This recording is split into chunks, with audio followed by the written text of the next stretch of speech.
Hello, everyone, and thank you so much for joining us for tonight's NCCE special event, the Accessibility Adventure, where we're going to unlock learning for all in the digital classroom. You can go ahead and scan the QR code that is on your screen. This is going to take you to our trail guide. This is a resource that has been provided to you that you can take back with you in your learning spaces and implement some of the things that we're going to talk about tonight. There are links, ideas, information, so it really is going to be your companion as we set out on this adventure with accessibility. My name is John Pauls. I'm a learning experience designer and professor out of Jacksonville, Florida at Jacksonville University. I'm also a professional learning specialist here at the Northwest Council for Computer Education. This concept of accessibility is personal to me as a former special education teacher and a father to a child with disabilities. Accessible learning and living is a part of who I am. I may not get everything right all the time, but I'm always looking to improve how I design, create, and engage with learning experiences that are accessible. I'm so excited to be joined here tonight with Kristin Harrington, who is a virtual learning coordinator and author at the Florida Diagnostic and Learning Resource System, known as Fiddlers here in Florida. Fiddlers is a resource that helps provide accessible learning to our schools throughout the state of Florida. We are both with NCCE, and we are so proud to be here with you tonight. NCCE, the Northwest Council for Computer Education, is the premier educational learning association in the Pacific Northwest and one of the oldest professional learning organizations in the United States. We are a vibrant community of educators supporting educators. We host an annual conference where everyone can get together and talk about innovative and accessible learning opportunities. And we help schools and districts around the United States achieve their digital transformation goals. If you, your district, or anyone that you know needs support from NCCE or wants to brainstorm on how NCCE can better support you, make sure to visit www.ncce.org. I think it's really important before we start having conversations or engaging in learning that we first frame our conversations. So let's go ahead and talk about the concept of accessibility before we dive in deeper. When we talk about accessibility, we're talking about access. Accessibility is important. Accessibility takes intentional effort, but providing access is always worth the investment. We're going to explore how we can provide access to everyone in our own work, in our own worlds, in tonight's session. And we are not only doing this because it is important and it's our duty to make sure that how we teach and how we interact with the world is accessible by all. There's also some compliance that comes to this. So I'm going to go ahead and pass it over to Kristin, who can talk about this a little bit more and why this is an important conversation, especially right now. Thank you. Yes. So just released, so it's not quite hot off the presses anymore, but still pretty new. In April of 2024, the Department of Justice, the United States Department of Justice, released the final update to Title II of ADA, the American Disabilities Act. And in that, there's two key points. So one is that all organizations, all state and local organizations will be following the WCAG 2.1 guidelines, AA. And that stands for the Web Content Accessibility Guidelines. And if you're like, oh my gosh, I have no idea what you're talking about, it's okay. We're going to break it down and kind of simplify that today and even in future calls coming up.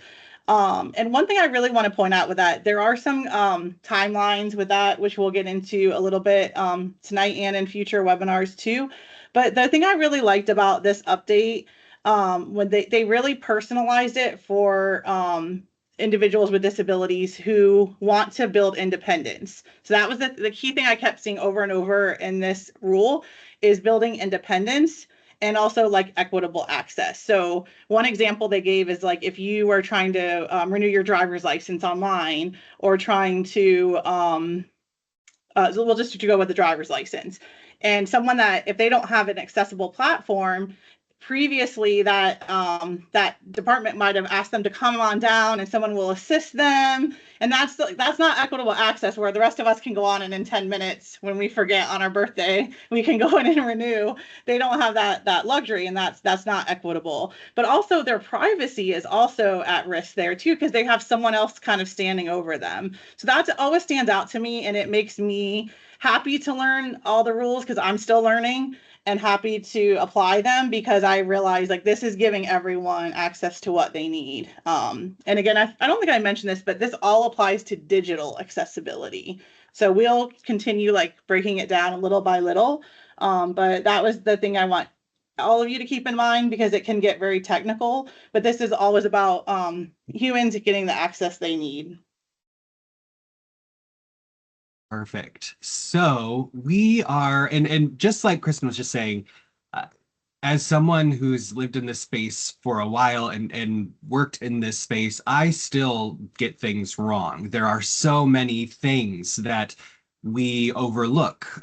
Some things that make things accessible for one person may make it more inaccessible for another. It's not about nailing everything all at the same time. It's having these tools in your toolbox so that when you look at your learners and your population and you know who they are, you can pull out the right tools at the right time for the right people. And so this is all about building capacity. And as such, we're going to go on an adventure together. So if you have your trail guide ready, we're going to go ahead and get started. This is another link, goes to the trail guide. If you don't have it, it's in the chat. The QR code is up ahead of you. And this is going to be, again, a guide that's going to help you in tonight's session and then beyond. So before we get started, you're going to notice our path is going to go in two different directions. Our first little detour that we're going to take on this path towards accessibility is going to be discussing accessibility in practice. These are going to be some practical tips that we can all implement when we design digital materials to make them more accessible for everyone. Once we get those tips and those tools into our toolbox, we're going to go take another path towards accessibility in design. This is where we're going to look at how we can make our learning experiences that we design for our classrooms and for our adult learners more accessible using some best practices, tips, and tricks. So without further ado, we are going to go ahead and take our first turn, and I'm going to hand it over to Kristin, and she will take us on the path. Great, thanks. So on this slide scrolling, you will see just a piece of WCAG 2.1 scrolling through. And I'm not trying to intimidate you at all, but I want you to know that if you have looked at these or are right now Googling them and trying to quickly learn about them, there's a lot of this that applies more to like software developers, to maybe web content developers or webmasters if they're like coding a website. But a lot of this, as educators, when it apply to us, it's up to our districts to purchase platforms that are accessible. So one thing I did was I looked at those standards and thought, okay, what do educators need to know, or those that are working in these public organizations? And that's what we're going to focus on today with some quick and easy tips. So if it does seem overwhelming, I sometimes have to really search like multiple ways to figure out what these all mean. And it can seem very technical. So we're going to focus on the things that you need to know in order to be in compliance with this rule.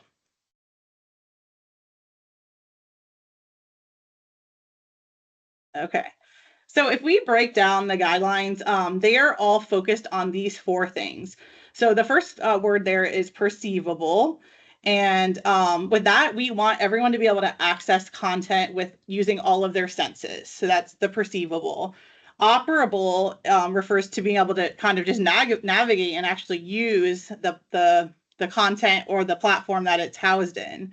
Understandable, this goes a little bit more into like cognitive accessibility. So are things chunked appropriately? Have we written it so that everybody can understand the content? Things like that. And then the final one, robust. This focuses on, this one is was the most confusing to me. It actually focuses on being able to use this on multiple devices, platforms, now and in the future. So that's not how I always think of robust. So I always like to point that out, that it is a little bit a different way. And if you put all of these together, those are the core principles. So if you click John, it will pop up there. Yep. The core principles. And all of the WCAG guidelines are based on this foundation. So if you kind of think about that when you're trying to implement accessibility, it makes it a little bit simpler. And so my portion of this tonight is going to be a very an overview of WCAG and some other tips. And we're going to just focus on these 6 simple tips that will just get you started. I chose these ones based on simplicity of use, also things that are very important, but and would be used by many, many different users, because some of these are more like low incidence. Very few individuals might need them, but the 6 in here today, these would be widely used. So I think that that was how I chose these. So we'll go ahead and get started on tip number 1. So tip number 1 is alt text. You want to use it when it counts. We'll talk about what that means. So you may have heard of alt text. Sometimes it's called alternative text, alt attributes, or alt description. Recently, I mostly see alt text or alternative text, though. And the definition of this is a snippet of text that describes the content of an image. So on this next slide, you're going to see an example of alt text. And this is an example. It happens to be in Microsoft PowerPoint. But in most programs, if you're adding alt text, you usually will right click or click on those 3 little dots, the ellipses for more. And that is where you will add that description. So you'll see here, in this particular one, it says women in wheelchair cheering 2 hands. And we're going to find that it really depends on the context of what you're trying to relay, whether you would need, what type of alt text you would need. And we're going to talk about that a little bit more, because you're going to get a little challenge in a minute that you're going to try to add alt text. But the other thing I want to point out, so you can see highlighted here with the arrow, is marking as decorative. And I think this is actually equally as important as adding alt text, is when you don't need alt text. And that is when you would mark it as decorative. And most programs now allow a way for you to do that. Even Canva, which we're using tonight, allows you to mark as decorative. It may have a different name sometimes, but what that does is it will allow the screen reader to ignore that content. So if we look at this slide here and we look around, we'll see that there's a purple box around the image. I don't need a screen reader to read that. Similarly, down below, the background rectangular box that has the text on top of it, I don't need that. And if I don't mark those as decorative, sometimes it will add a default alt text, or sometimes if we add an alt text, it's going to read all of those things. Now, this one wouldn't be too bad. It would say like rectangular box, arrow, rectangular box. It wouldn't be super annoying, but a little annoying, I think, if I was the one that had to listen to that. But you can think of times where I know I've created graphics before with like tons of dots or something, and if it had to read that over and over and over, that it's not only frustrating, it takes up extra time, but it could also increase the cognitive load for those users, because it's very distracting if they're having that screen reader read things that aren't necessary. So that's why this tip was basically when to use it and when not. And I think the not is equally important. So it's time for your challenge. On the next slide, there is an image. And remember, I'm not giving you a context yet, so we'll talk about that after. And you are going to create meaningful alt text to describe that image and type it in the chat. And we're going to give you a 2-minute timer to do that. So you'll see that image on the next slide. And this is, and by design, a little tricky. So if you're like, I don't know what to put, it's okay. Just give it your best shot.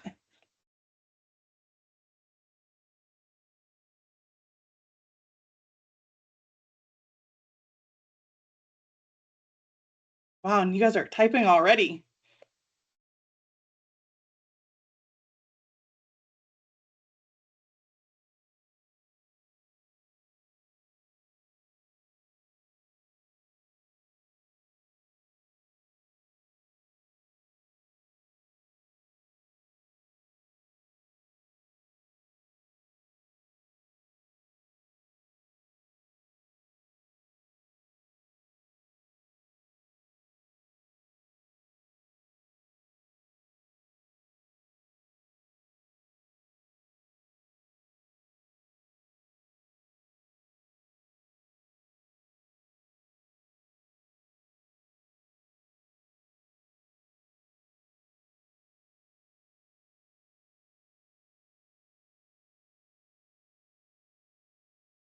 And I should have said this first of all, there is not a correct answer on this. There's many ways this could be interpreted.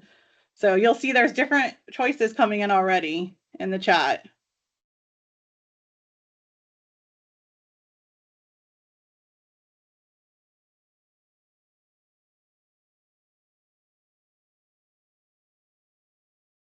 We've got about 30 seconds left. That 2 minutes goes fast when you're trying to be creative, I know.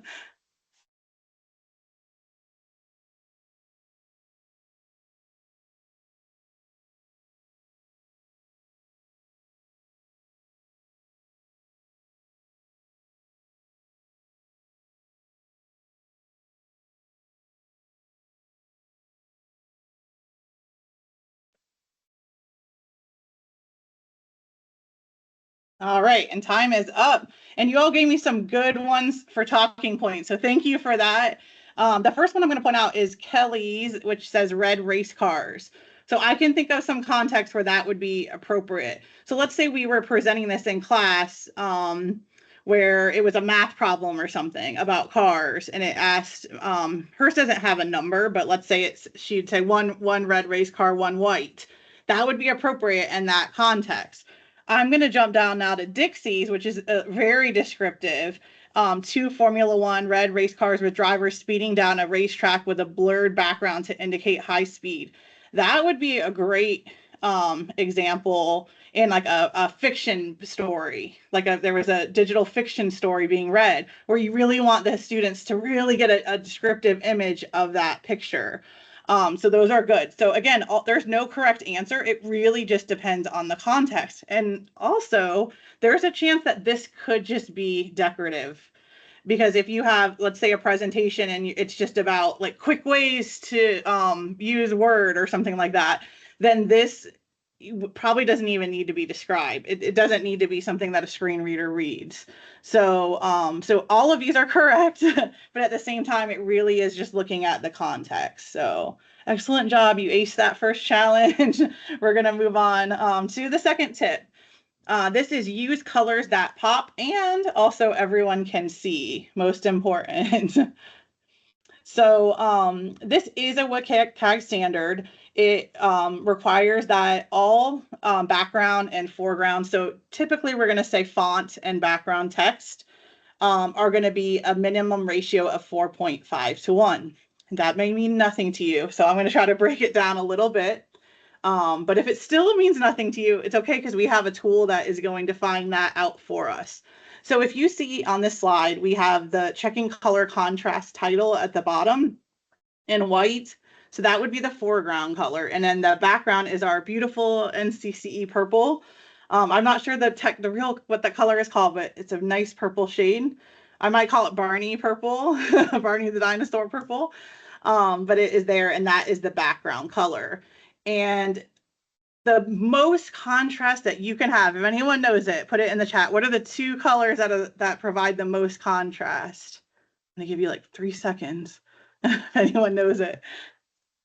All right, I'm just gonna tell. Oh, Maria's got it. Yes, it is black and white, and that is a ratio of 21 to 1. So that might help a little bit more. So 21 to 1 is the best contrast that we can have, the biggest ratio. But again, we don't really need to know that too much because we're going to use a checker. And my favorite preferred one is the WebAIM color contrast checker, which is conveniently located in your field guide. So you can access that there. And if you just search WebAIM color contrast checker, you will be able to get it as well. So the next slide is going to show an example of that contrast checker. And again, we're using the beautiful purple background and the white, and we can see here that it has a ratio that is well above the contrast, which is probably why John chose this as our color combo for this whole presentation. And it does say it's an 8.98 to 1, but you don't really need to know that because if you just look further down, it actually shows you that they pass at WCAG AA, which is the standard that we're shooting for.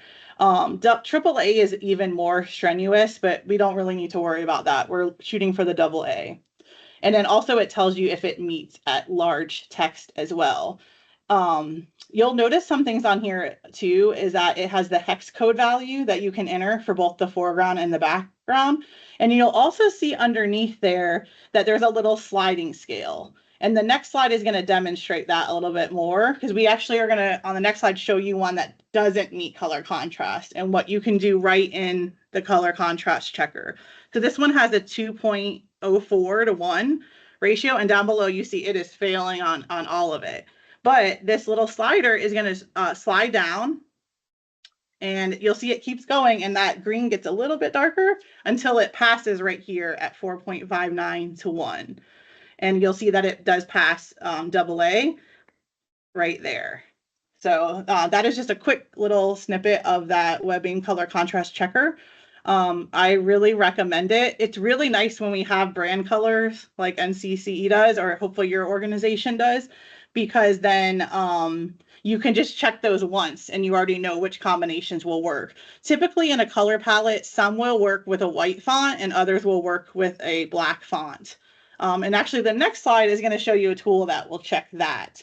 So I forgot to add this to the field guide. I realized that a few minutes before we started today, but if you Google Cooler, Coolors, it will come right up, I promise. But this is a great tool for generating color palettes. And when you pull up that, you'll click Start to Generate Palettes, and then you'll just click your space bar on your keyboard. And when you do that, it's going to just keep generating palettes until you find one. Oh, thanks, Maria. Find one that you like.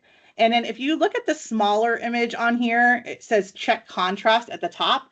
It will actually check the contrast for each color. It will tell you if it works with a white font and if it works with a dark font. And then it lets you kind of kick colors out too, if you decide that you don't want all of those on your palette. So this is a really great one because you can check the contrast right there and find a palette that will work for the colors you're trying to use.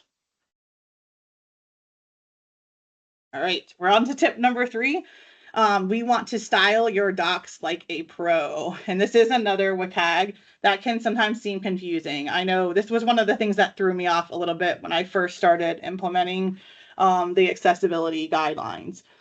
So this is a document, and you'll see here that it has a heading structure. So WCAG says that all documents and websites have to have a proper heading structure. So the first one there where it says AI is your design partner is a heading 1.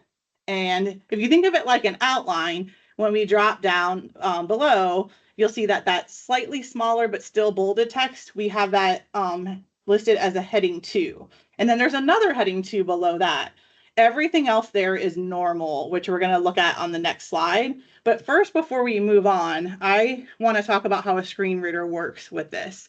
So what will happen is when we think about reading, when we read a novel, we read it cover to cover. We don't skip around. But pretty much any other kind of nonfiction text that we're reading, whether it's on a website, in a book, wherever that might be, we don't usually read that cover to cover. We're usually searching for information in there. And individuals using a screen reader, they also want to be able to do that and need to be able to do that. Imagine just even like a 5-page article where you're trying to skim through, where if you had to read it cover to cover or had to have it read to you, it would get very frustrating and challenging. So instead, what that screen reader does is it navigates through the heading 1s first. On this slide, you only see one heading 1, but you typically might have more than that if it was a longer piece of text. And then it will then navigate to heading 2. So if that user says, oh, AI is your design partner, that's just what I needed. Great. Then it's going to skip down to that first heading 2. How do I use AI now? And they can think, no, I don't need that. Then it will jump down to the next one. How can we use AI in our work at Fiddlers, which is my organization? And then if that's what they need, it'll drop down below that to either heading 3 or in this case, the normal text. So you can start to see that this is very important, and it's such a simple thing that you can do. It is set up by default in Canva. I don't think there's a way to add text without it. I could be wrong, but it seems like it's by default. And then if you use Google Docs, it's there. If you use Word, it's there. And we're going to explore that just a little bit more on the next couple slides on how you would set those up. So this is an example in Word, and you'll see here that it is showing you all the different headings. I honestly do not use all of these. I usually use up to heading 3, and that's it. And then you can simply just highlight the text that you want, click on that heading that you would like, and it will apply it there. But you can also do the opposite. You can highlight the text and then hit update, and it will update that style to match the text that you want. And this is a little more advanced, but you can actually modify that so that it'll apply to future documents. So down below it says new documents based on this template. And if you click that box, it will actually hold those styles for you. And then after you've done that initial, probably taking maybe 5 or 10 minutes to get used to styles, you're finished. And then from here on out, I think it's actually easier than what we normally do, or at least for me, before I started using styles. It is actually a lot simpler.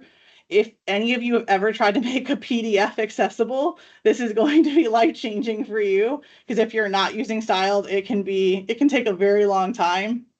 In my role, I have to make all PDFs accessible.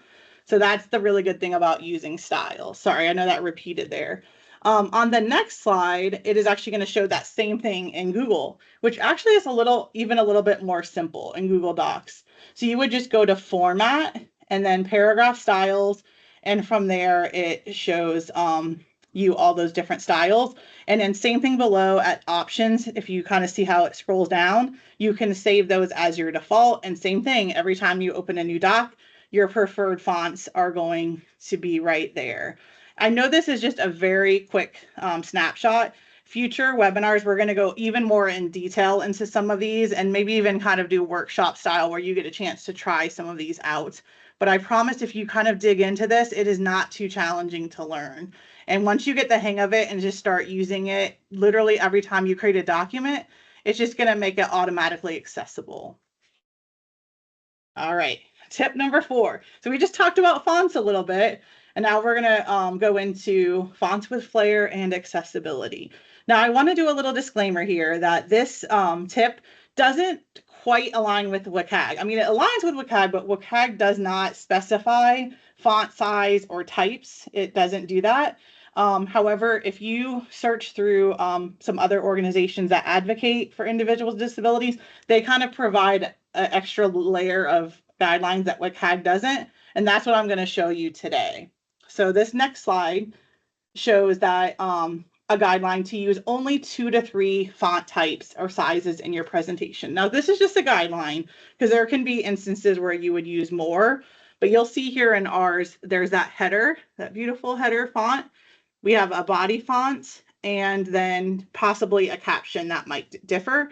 In this case, I just italicized our body font and didn't change it. But you can see that that still creates a visual interest.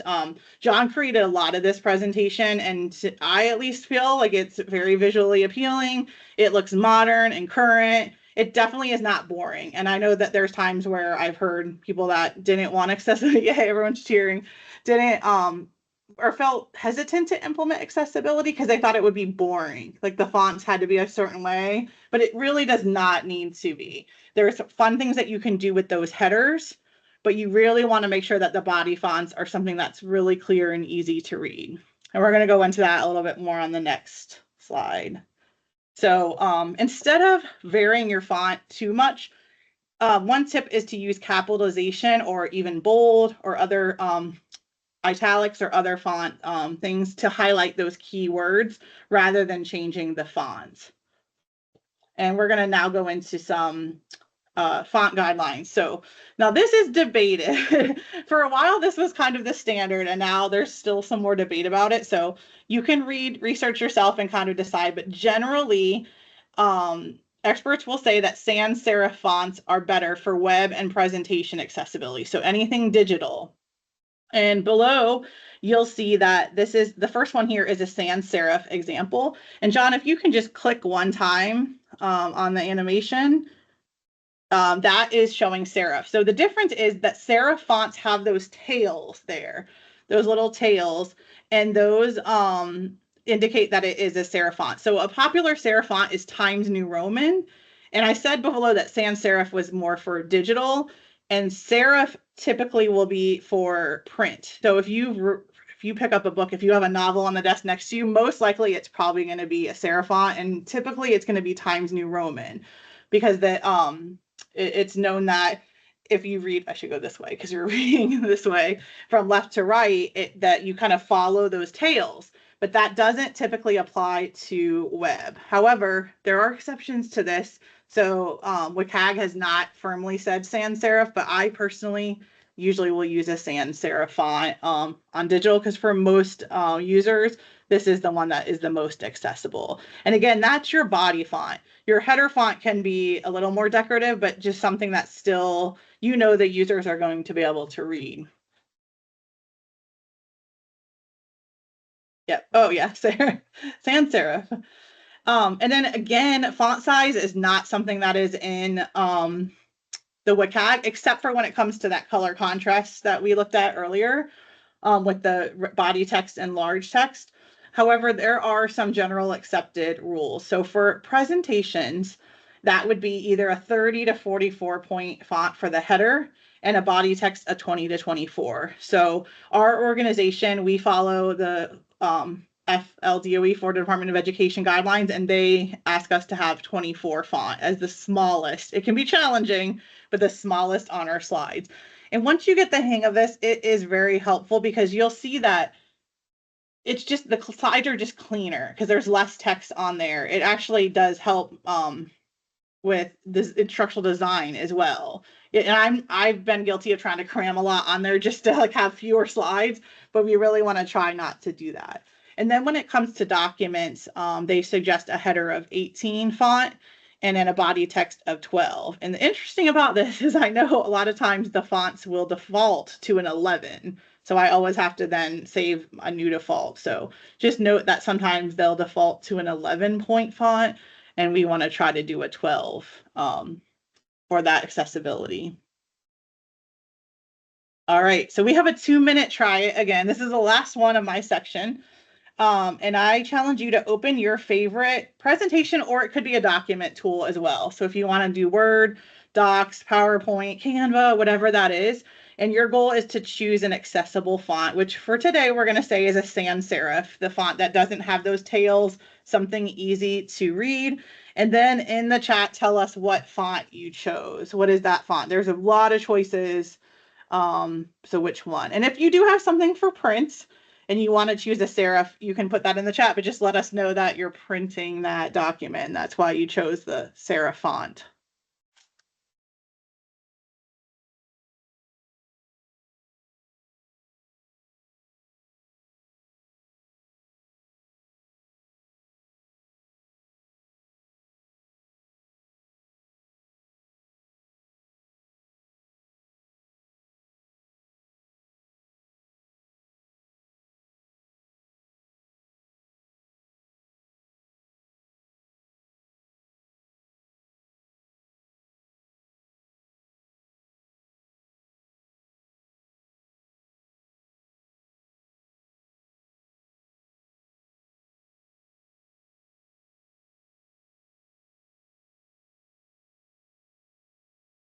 All right, we've got about 1 more minute left.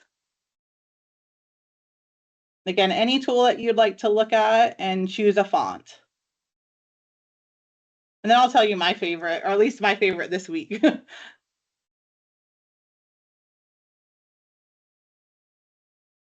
right, Dixie said Poppins, and I believe that is the one we're using in this presentation, if I remember correctly. It is. It's my go-to. Yeah, it's a good one. Very clear and easy to read. A quick guideline I follow is like if it looks like something you'd give to elementary in an elementary textbook or elementary students, kindergarten especially, then it's probably a good font for you.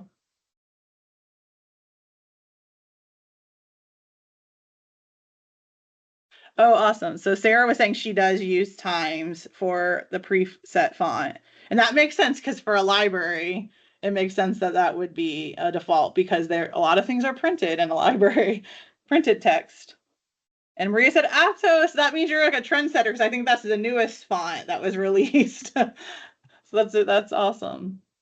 All right, we ran out of time. Okay, I talked too long.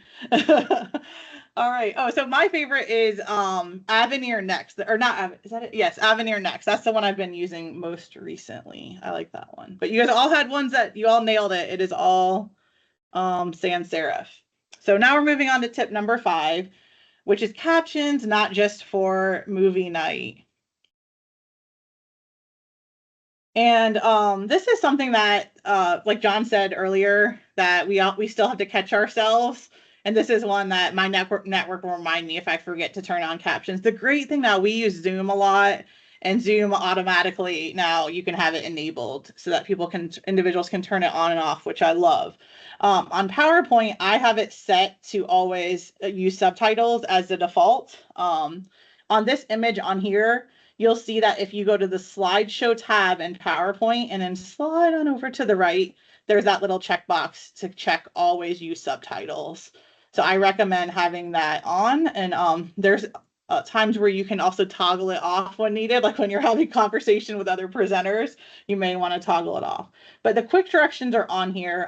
Again, I'm just showing PowerPoint on this slide, but you would go to subtitles under that slideshow tab and enable that. And then underneath that, it doesn't show it on this slide, but if you click that arrow down next to subtitle settings, it will allow you to add it like over, on top of, which I don't know why anyone would do that. I always put it over, or down below.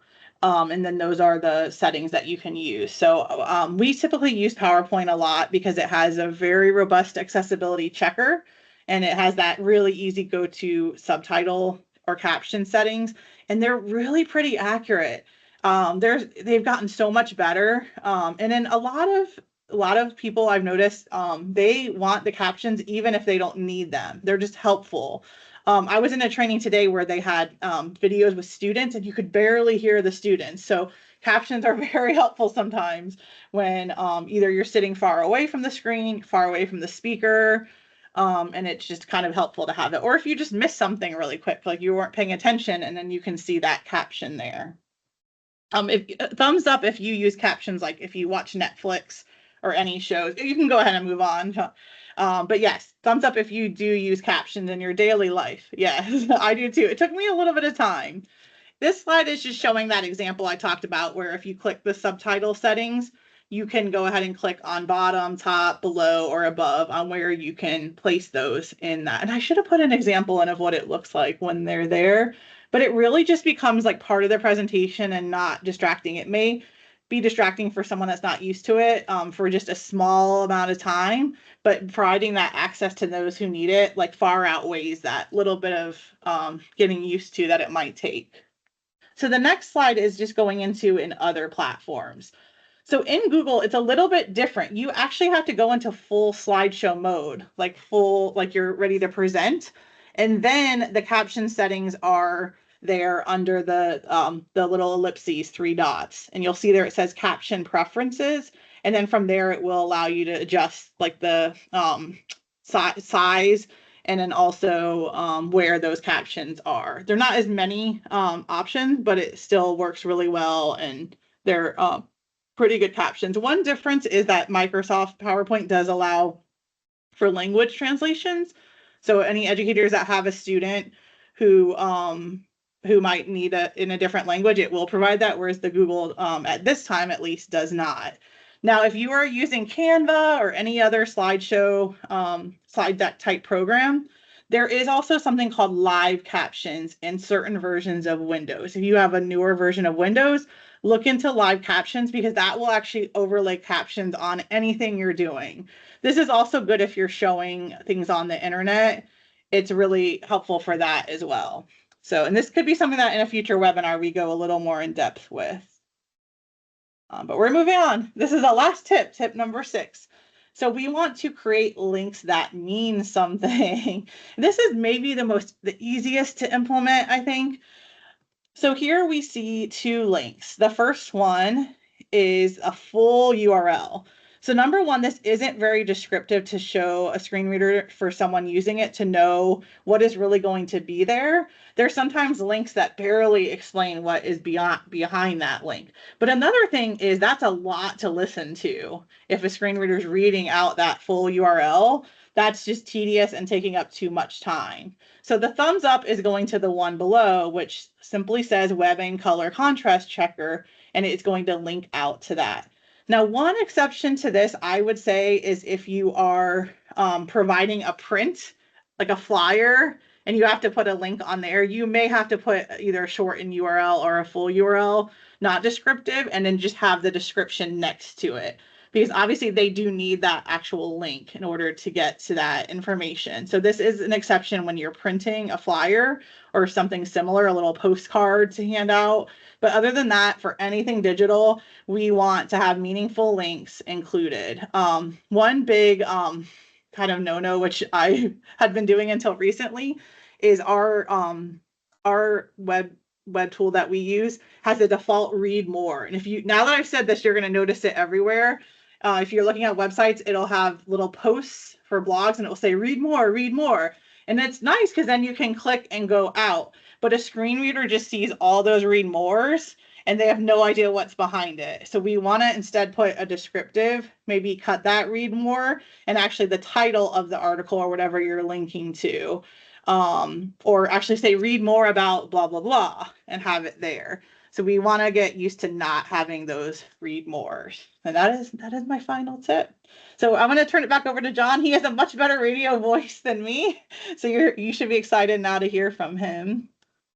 Oh, no. Thank you so much. And I learned so much. And like I said, we're always learning and evolving and growing and just adapting to what we need to do. So I learned some things just by listening to Kristin talk about the different considerations. And so that's fabulous. So now we talked about some practical tips and tricks, but now we're going to talk about how we can actually infuse accessibility in our design.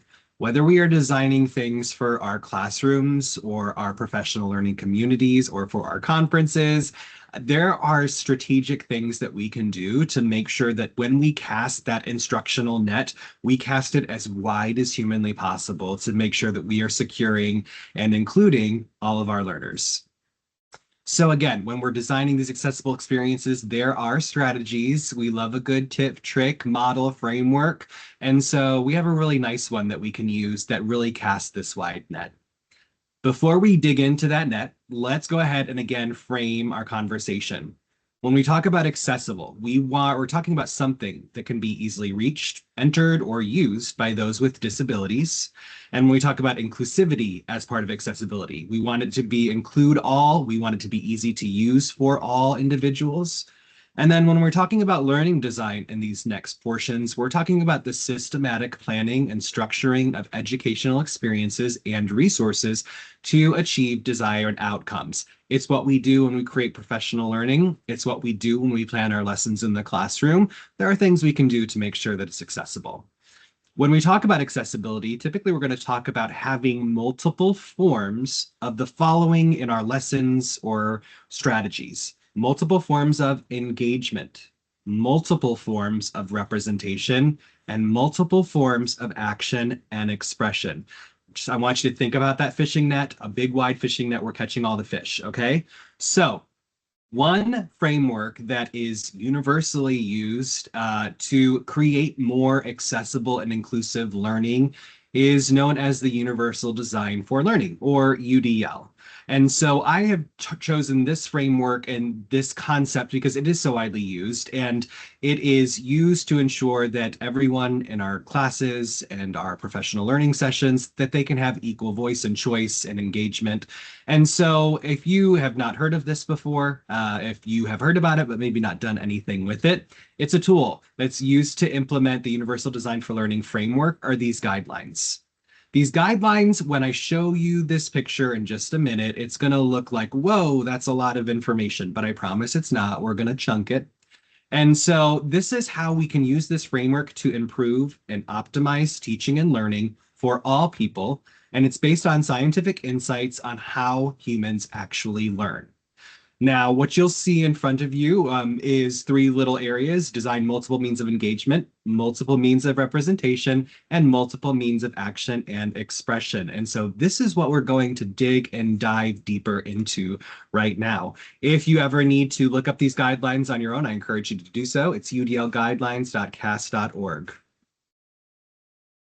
And I know it looks like a lot. And typically, like Kristin was saying, we would not have this much text on the screen, but we're situating this in the reality that is the framework. So we're going to go ahead and you can see on this that we have different little quadrants. Up at the top, we have the different topical areas. We've got the engagement, the representation, and the action and expression. What you'll notice on the left-hand side is we have sort of different levels. We have the access, we have the support, and we have the executive function. And then within these, there are some details and things that we can do to implement UDL guidelines and UDL frame of design in our experiences. So before we dig deeper, I want you to internalize this. You don't have to put this in the chat if you want to, that's fine. Sharing is caring. But I want you to think about in your professional learning or your classes, how do you welcome the interests and identities of your learners and your participants? How do you build emotional capacity with your learners or your participants? And how do you sustain effort and persistence with your learners or participants? So think about that. If you want to share, go on and right ahead. But we're going to go ahead and we're going to talk about this first framework component, which is designing multiple means of engagement. And you see we go across this continuum. So we've got access, support, and executive functioning. So in order for us to provide access to all when it comes to engagement, you can see that the framework, the guidelines are saying we need to welcome interests and identities. And it gives us some steps and different things that we can do, which we'll look at in a little bit. And then if we want to support our learners while they're learning and exploring and engaging in the materials, we want to find ways to sustain effort and persistence. And then when it gets to that top level, that executive functioning level, we want to make sure that we design options for emotional capacity. And this is all in our little engagement area. So our first level is access, design options for welcoming interest and identities. And so what you can see is some little tips and tricks. Optimizing choice and autonomy. Raise your hand or a thumbs up or something if you've ever used or advocated for the use of a choice board in your classrooms or your practice. Exactly. Did you know that you were making things a little bit more accessible when we're providing choice and autonomy to our learners? We can also do this by optimizing the relevance, value, and authenticity of our experiences. We can do this when we nurture joy and play, and we also do this when we address bias, threats, and distractions. All of these issue a welcoming for our learners, for all learners, in their interests and in their identities. And so like we were just talking about, one way that we can optimize choice and autonomy, just the first thing that I pull from this designing multiple means of engagement is that choice and autonomy piece. You'll see on the right, this is a template I grabbed from Canva. I just went in and I searched for choice board and it gave me this phonics choice board ready to go. But this is a way that we can offer relevant options to our learners, but we're still giving them choice and autonomy over how they're going to engage in the learning activity. So for instance, maybe I am in this situation, maybe I have not yet started to learn my ABCs. Like this is really confusing for me still. And so when I'm looking at this choice board, I may not want to do some of these activities. I may be uncomfortable. It may not fit where I currently am as an individual. So maybe I want to choose to say the following words out loud: ham, heart, hand. And so these things, you can see that when I give multiple ways that they can engage, give them choice and autonomy over their own learning, I'm casting a wider net and I'm making things more accessible for all. The next level, after access, we are supporting our learners with this engagement. And so we can do this by sustaining effort and persistence.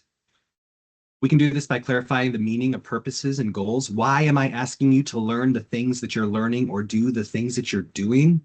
I can optimize challenge and support them as they reach those challenging moments. I can foster collaboration, interdependence, and collective learning so that my students and learners have a collaborative community to fall back on. And that leads right into the next one, fostering belonging community.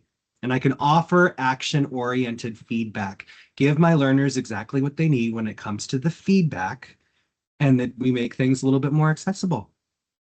And so when I think about this, I think immediately about fostering belonging and community, and not only our professional learning sessions and our classes, wherever we are practicing and engaging in the craft that is teaching. And so when I think about this, I think about the students in our elementary school classrooms who have a time to show and tell about their own authentic culture and holding space to learn about what makes them special in their own eyes. I think about offering collaboration opportunities where students can get together and talk and work together and share their own unique individualities in this collaborative space. And I think about building community, whether that's pulling in our own community of our schools to get them involved in the education process, or showing a genuine interest in helping our learners impact their community positively. All of these are going to make your learning experiences more accessible for all students, and it's going to address that support level of multiple means of engagement. And then we get to that top level. We are executive functioning. This is where they're doing the things on their own and they are reaching and they're creating. At this level, we want to make sure that we are designing options for emotional capacity. We want to make sure that we recognize the expectations, beliefs, and motivations that our learners can have a self-awareness of themselves and others. We want to promote that individual or collective reflection, and we want to cultivate empathy and restorative practices. They've learned the content, they've explored, but this is where they're really making it their own. And in order to do so, they have to be in a safe space. We want to give them those guidelines and these expectations. We want to recognize them for what they have done. And above all, we want to be empathetic and we want to use those restorative practices. That all makes it accessible learning opportunities as well. And I know that we probably all try as best we can for those empathetic and restorative moments, but understanding now that it's more than just the right thing to do, it also makes things a little bit more accessible. Hopefully that will guide you in really framing these conversations among your professional learning communities. So for designing multiple means of engagement, what I want you to do is I want you to look at what's on your screen and I want you to think about what you do in your current practices, whether it's for your professional learning communities, your classrooms, maybe you do YouTube videos, whatever you want to do. What is one thing that you're looking at this list and you're like, when I create learning for others, I do this really well? I want you to go ahead and brag on yourself and throw it in the chat so that we can all see what everyone is really excelling at. I'll give you, let's go ahead and give you 2 minutes.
We have about 1 minute left for this reflective sharing time.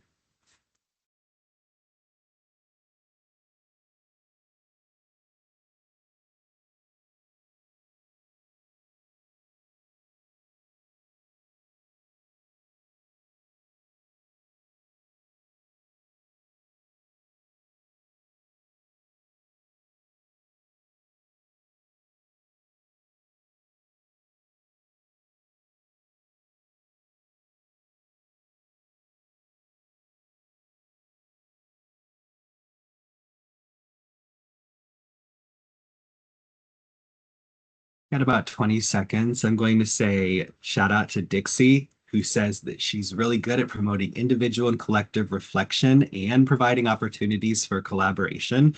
We know, especially as adult learners, reflection is key to how we process and how we learn. And so those opportunities are not only accessible, but they're necessary, especially with us adults.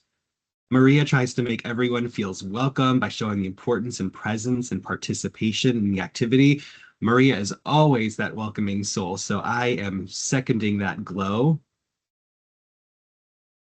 Sarah incorporates weekly journaling so the students can reflect on their growth, providing that structured space for them to really think about themselves, and that's building that emotional capacity.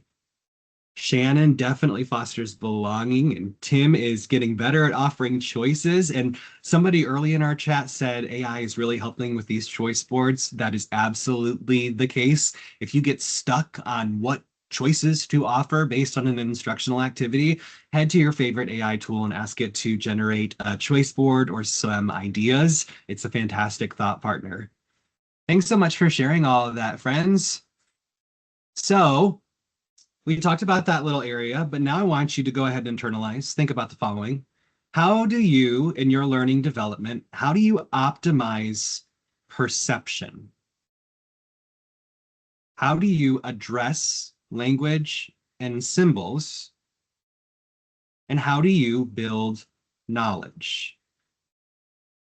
How do you optimize perception, address language and symbols, and build knowledge? Go ahead and internalize that. This brings us into our designing multiple means of representation. And so when I think about representation, I think about everyone included and present, and we are making sure that we are strategically including everybody and everybody is represented. So we also have our access, support, and executive functioning. We are following the path that is laid out in front of us. We start with the access, we move to support, executive functioning based on what's appropriate for our learners. And we start with designing multiple options of perception, move to language and symbols, and we move to building knowledge.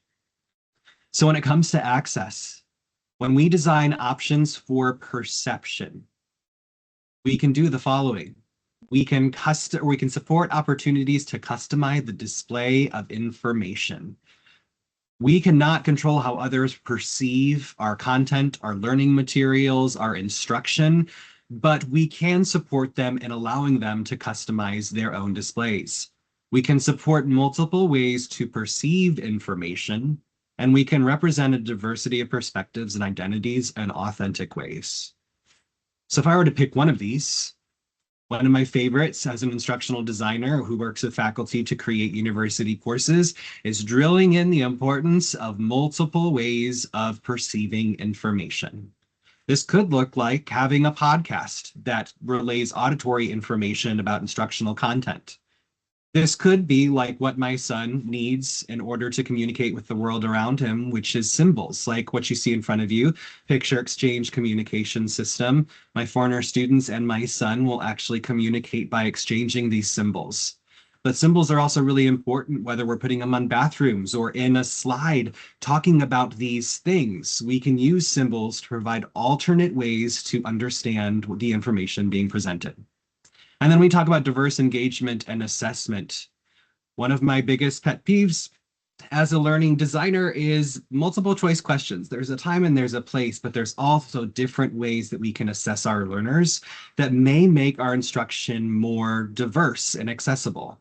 Perhaps one student does need to write a paper about what they've understood. Maybe one student does need to do a multiple choice test, and maybe one student needs to create an art project or do some sort of project-based learning to convey their thoughts. I always say at the end of the day, and my students, sometimes they get mad at me when they're talking about grades, and I tell them I don't really care about the grades, I care about what's in your brain. I want to know, did you understand what we were talking about? Could you perceive the content? And can I assess that authentically? When it gets to our support level, we need to make sure that we're designing options for language and symbols. And this one is very difficult to do sometimes because when we talk and we think that everybody's going to understand us. And the words that I use, I expect others to understand, but that's a little bit of a biased take on things. I recognize that. So in order to design multiple means of representation and support our learners, we can clarify vocabulary, symbols, and language structures. Just because you know that this symbol and learning management system means this thing does not mean that your learners understand that. They may come from a different background or they may not have been exposed to that. We can also support the decoding of text, mathematical notation, and symbols, cultivate understanding and respect across languages and dialects, address biases in the use of language and symbols, and illustrate through multiple media. Once again, I'm going to go ahead and hone in on the clarify symbols, vocabulary, and language structures because we have so many participants or learners, people that we engage with on a daily basis who may and probably would benefit from some sort of symbolic representation. And so maybe as a teacher in our classrooms, we're having those little symbols up around the classroom, a little bathroom symbol by the bathroom or direct instruction symbol next to the direct instruction table, something that helps provide additional layer support for our learners as they're navigating something they may not be familiar with. Then I think about augmented alternative communication devices that my son and so many others like him use to speak and communicate. How can we not only remain knowledgeable about these things, but how can we also support the use of these things as language in our own spaces? And then I think about our students who use American Sign Language, or maybe they are speakers of another language. Do we support them with translation services? Do we support them with different ways to engage with the content in a way that's going to make it just as impactful as students who understood the written word and may not need that kind of support? Whenever we include these vocabulary symbols and language structures and we clarify those, we're making things more accessible. And then that highest level, that executive functioning level, how are we building knowledge? And when we do this in our professional learning or classes, we can do that by connecting our prior knowledge to the new learning. That's honoring their lived experiences, that's using their own personal story to create this new learning.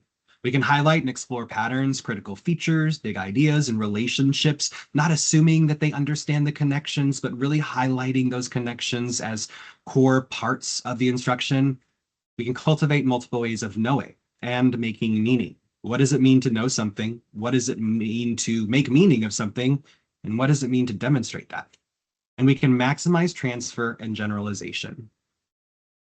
I'm going to hone in on that last one. Everything that we do, whether an individual is differently abled or not, we are always working towards that generalization. What you learn in school is going to be used in the career, and what you learn in school is going to be used outside of those classrooms. In professional learning, we expect you to generalize this to your own practice. It's just as important to do that with our learners.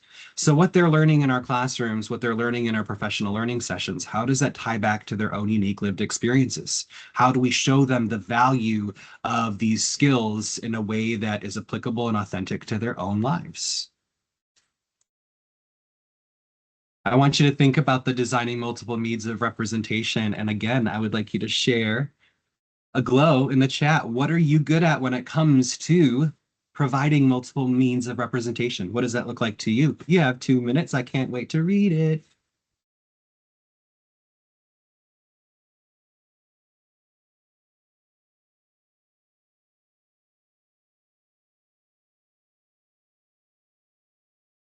And I am catching up. Sarah was talking about the auditory podcast and how a learner said that the screen reader could be draining, and she's thinking about incorporating this. If you've not yet done so, free little tidbit for tonight. Notebook.lm is a Google tool that is an AI tool that you can put learning materials or your website, and it will create a really realistic podcast for you to use.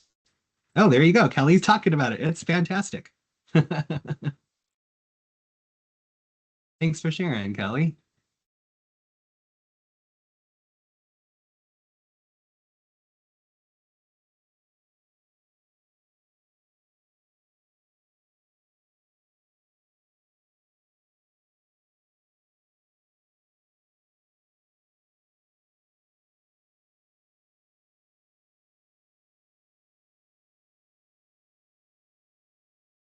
Shannon loves to be very intentional when she connects the dots for the learners. That is super important, showing them the why behind what we're doing.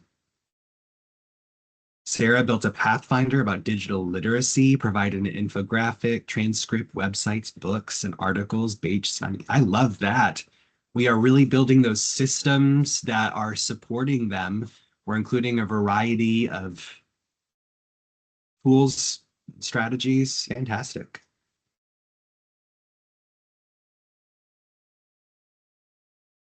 In just a few more seconds, if you want to go ahead and throw your thoughts in there.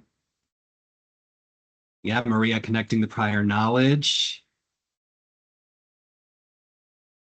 And Dixie's always providing written information, a video recording, and a way to practice what they have learned. I love that.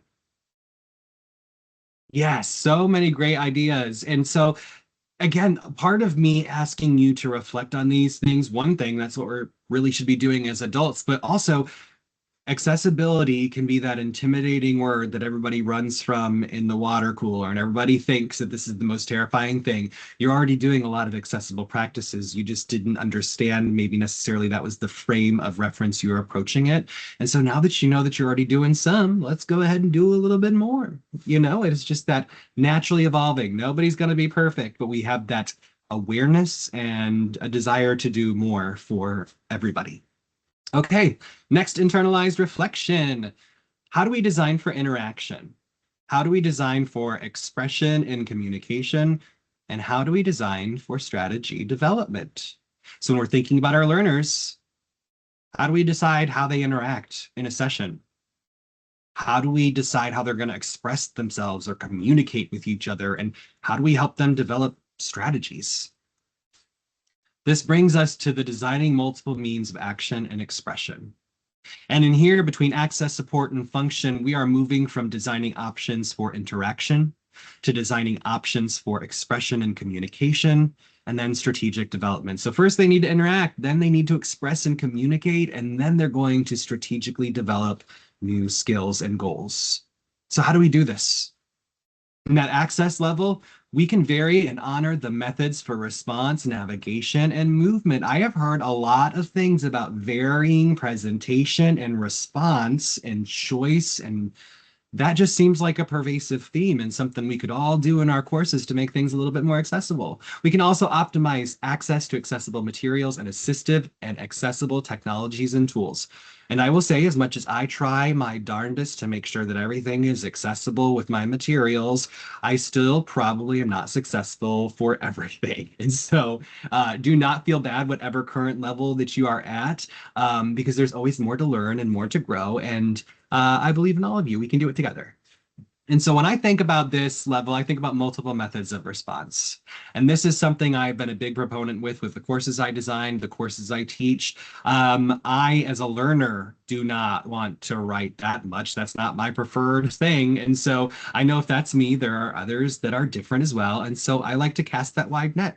So I'll have some written engagement activities, maybe write something on a post-it, maybe turn in a little discussion board.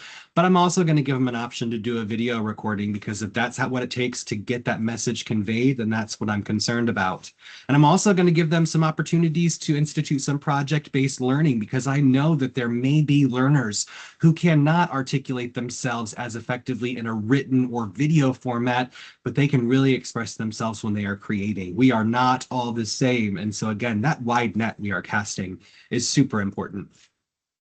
And then we talk about the supportive level for action and expression.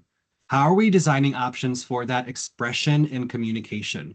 Do we use a variety of media to communicate? Do we use multiple tools for construction and composition and creativity? Do we build fluencies with graduated support for practice and performance? And do we address biases related to modes of expression and communication? For this one, I'm again going to pick the thing that I think we can most be successful with and cast that wide net. And that's when I think about using that variety of tools. And so we have this toolbox full of tools. Maybe we use this platform for this and this for this. We've got our worksheets, we've got our books. The more that we can put into our arsenal or our collection of resources, the more successful and accessible we can be. So let's have those non-tech options where students creating and reading a real physical book, but then let's also provide a digital PDF and make sure it's accessible. Let's provide some podcast or videos or access to technology in a way that's going to help our learners convey their understandings most effectively. And so that is one way, again, and you're probably doing a lot of this in what you do, but this is another way that we can make things more accessible. And then finally, when it comes to executive functioning at this level, this is where it comes to helping our learners set meaningful goals, help them anticipate and plan for challenges they will face, help them organize the information and resources, not only in their daily lives, but in their mental schemas, making sure we can enhance capacity for monitoring progress, and then always challenge exclusionary practices. How can we strategically develop these skills in the action and expression area? And so again, we've got these multiple, again, multiple ways. We've got the podcast, we've got the symbols that we're going to use in our classrooms and our learning, and we're going to have diverse engagement and assessment. And I will tell you one thing, I talk about we're always learning with accessible practices. I recently, in the last couple of months, have been participating with a group of educators who, as part of their accessible practices when presenting, will auditorily describe the symbols that are on the screen in front of them. And I have not been successful tonight, but I will tell you, in front of you, there is a symbol that says podcast. There is the traditional symbol of the bathroom, which is blue with a male presenting figure and a female presenting figure. And on the right is an image of a diversity of engagement tools like pencils and computers. I am going to get better at this. It does not come naturally to me because I already think I talk too much, but this is a way that I can do a little bit more and make things more accessible. So we all have room to grow and glow. So name one current glow that you experience in what you do when it comes to designing for interaction, expression, and communication, or that strategic development. Go ahead and take those 2 minutes and let's go ahead and think about that.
Maria was talking about how she is always coming up with alternative plans based on what may come up. And Tim chimed in, like when materials just vanish. We recently had a lovely time together in Fargo, and on day 2, all of the lovely materials that we had plastered all over the room to use the next day were gone. So yes, we do have to sometimes come up with plan B, but you would never know.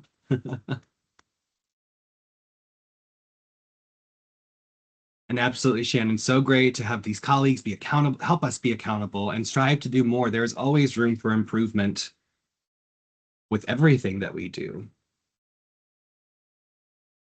And Sarah designs courses with a pre-made template made by instructional designers who constructed it to meet quality assurance standards. And as an instructional designer who has to work with faculty to meet those standards, organization in those classrooms and your learning management system, it is so important. I can't tell you how many times I go into a course to help somebody and I can't make heads or tails of anything. And I know that increases the cognitive load on our learners. That makes things more difficult, not as accessible.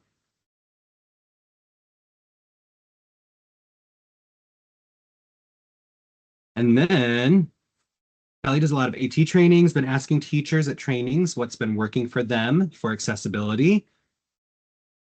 And just let's see.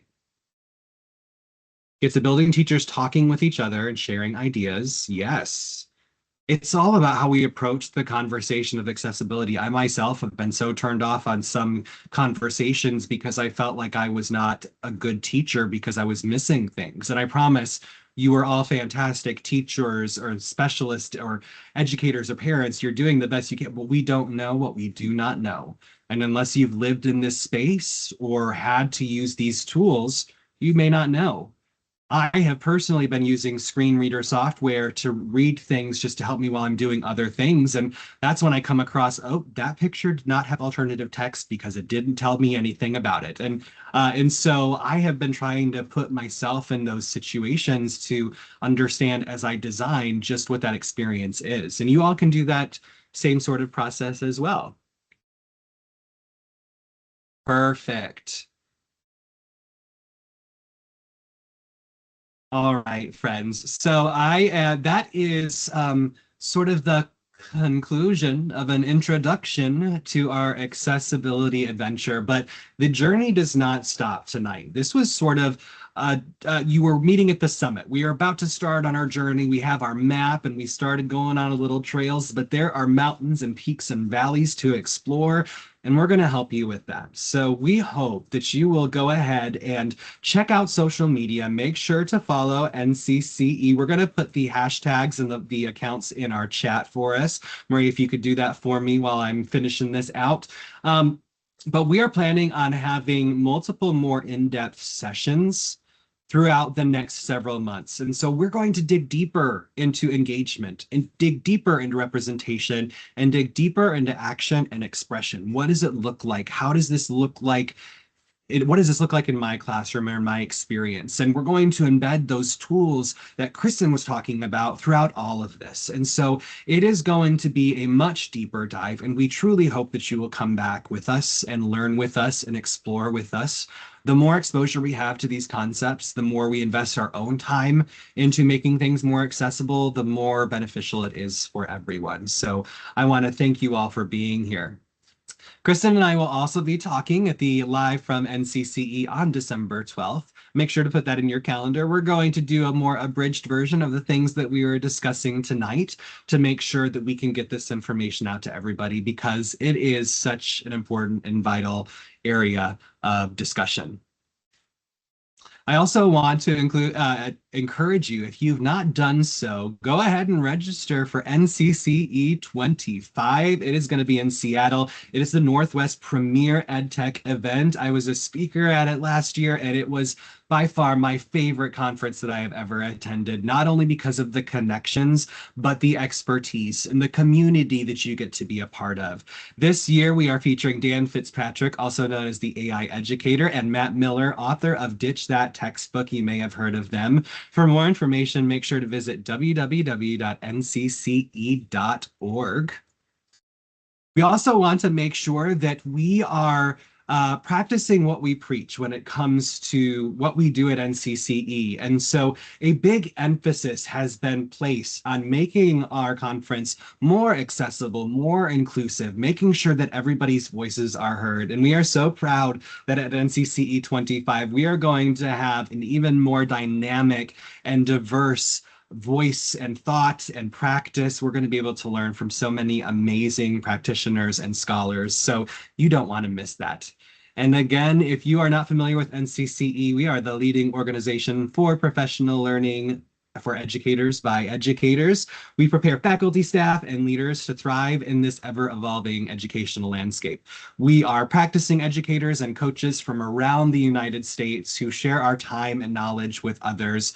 Whether you need in-school coaching or professional learning like what we're hearing now, customized webinars, e-learning services and programming, partnerships, we are here to support you with any educational digital transformation goals. We encourage you to go to ncce.org, contact us, sign up for the newsletter to stay connected, and let us know what we can do to help you and your community. Also want to go ahead and point out that we do have an NCCE Student Cybersecurity Challenge. Submissions are due by November 30th, 2024. We have all the information in the chat. We would love if you would sign yourself up with your students. Cybersecurity is an even more important conversation right now with the evolution of artificial intelligence and all of those things that come with this. And so we need to prepare all of our learners, and this is one way that you can get involved, get your community involved, and we can explore the concept of cybersecurity with our students. Well, that is all we have for you tonight. Kristin and I want to say thank you so much on behalf of NCCE for joining us. Make sure to check the socials, check out ncce.org, and until next time, keep innovating and make things accessible for everybody.